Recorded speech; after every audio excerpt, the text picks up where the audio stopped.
Histoire contée du mystérieux crâne percé à Rennes-le-Château. Les secrets du monde, première partie. Il était une fois, au XIIIe siècle, un chevalier guerrier, prêt à croiser le fer avec ses ennemis. Sans jamais baisser ses armes, il œuvrait pour la lumière, calme et serein.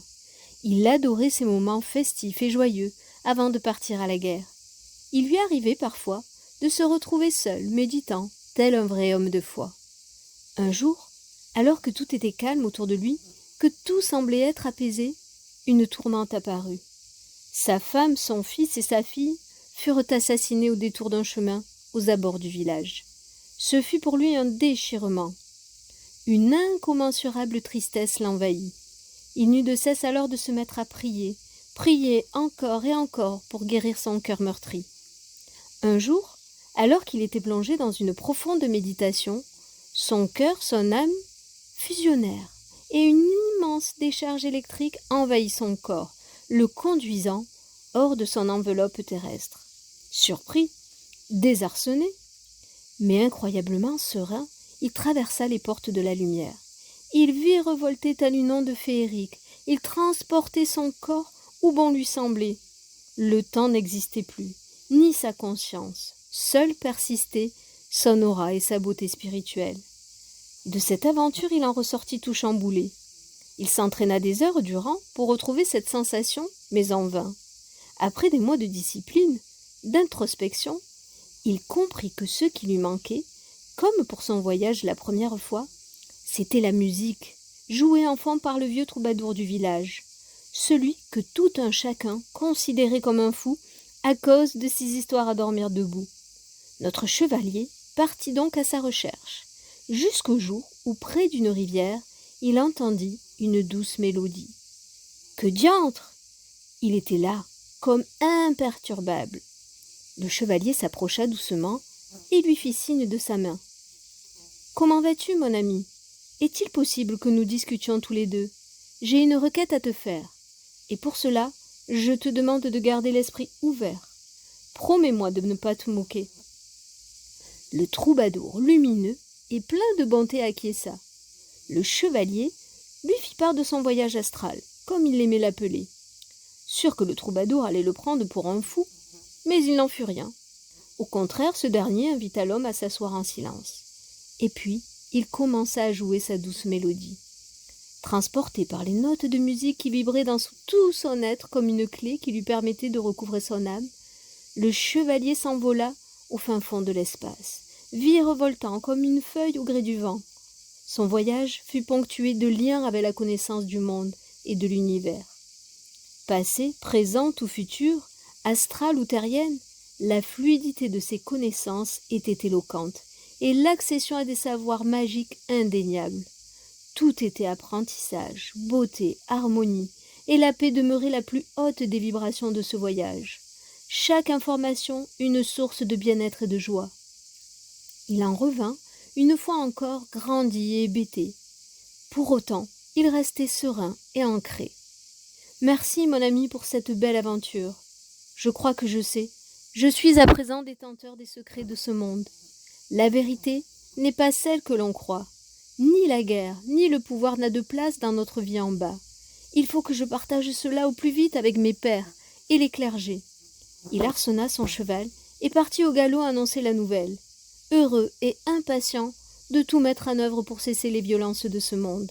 « Mes amis, écoutez-moi, je sais que vous allez me prendre pour un fou, mais je vous rassure, il n'en est rien. Je viens de vivre l'expérience la plus folle de ma modeste existence. J'ai été transporté dans d'autres contrées existantes, des contrées lointaines au-delà de notre voûte céleste. Là-bas, j'ai rencontré des sages qui m'ont transmis leur savoir, et je sais que notre vie peut être belle, douce et enchanteresse. Il suffit pour cela de méditer et de faire vibrer notre corps à une certaine fréquence. La musique est une clé pour parvenir à cet état de grâce. Puissiez-vous me croire, hommes et femmes de ma patrie, vous qui cherchez désespérément le bonheur et la joie. Je vous livre mon secret afin que vous puissiez à jamais trouver la paix en vous. » À ces mots, l'assemblée convoquée écouta avec attention le discours du chevalier. Il y eut Après cela, un long silence éloquent. Il s'ensuivit une agitation palpable, voire électrique. Comme à son habitude, fidèle à l'homme de foi qu'il était, le chevalier fit une révérence à l'auditoire, serein, puis il quitta les lieux pour rejoindre son endroit préféré de prière et de méditation, le lac sacré des grenouilles, un adorable sanctuaire réservé à ces amphibiens que notre cavalier aimait tant. Après sa pause spirituelle, heureux d'avoir révélé son secret, il partit rejoindre son ami le troubadour au bord de la rivière. L'air était léger, l'ambiance joviale, et tous deux s'abreuvaient de cette félicité. Alors que leur humeur était à leur apogée, si joyeuse, un chevalier vêtu de noir et d'une cape longue couvrant son corps et son visage fit son apparition. Ténébreux et taciturne, il brandit le manche de son épée de cuivre et asséna de coups notre chevalier vaillant. Il frappa si fort son crâne que ce dernier ne résista pas au choc, lui coupant le souffle de sa vie à tout jamais. Son acolyte, le troubadour, prit ses jambes à son cou et s'enfuit le plus loin possible pour jamais ne réapparaître. N'étant jamais inquiété pour sa vie, car, fou comme on le croyait, jamais personne ne croirait à son histoire.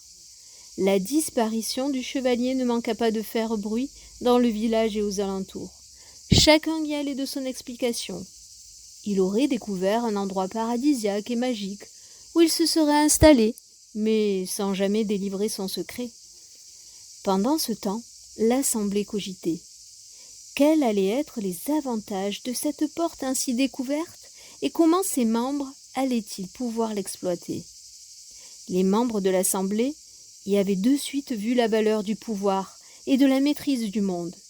Assoiffés d'argent et de contrôle, ces représentants, en gardant secrètement ce joyau inaccessible à la société, pouvaient contrôler et tracer leur destinée sur des millénaires en prenant soin de protéger cette connaissance transmise par notre chevalier. La paix du monde ne fut pas la conséquence de sa révélation, mais bel et bien sa destruction au profit d'un certain nombre d'initiés aux mauvaises intentions. Le chevalier fut mort pour une poignée d'hommes et de femmes avides de pouvoir et d'argent, alors que son seul dessein à lui était de permettre à la terre de vivre dans l'amour inconditionnel.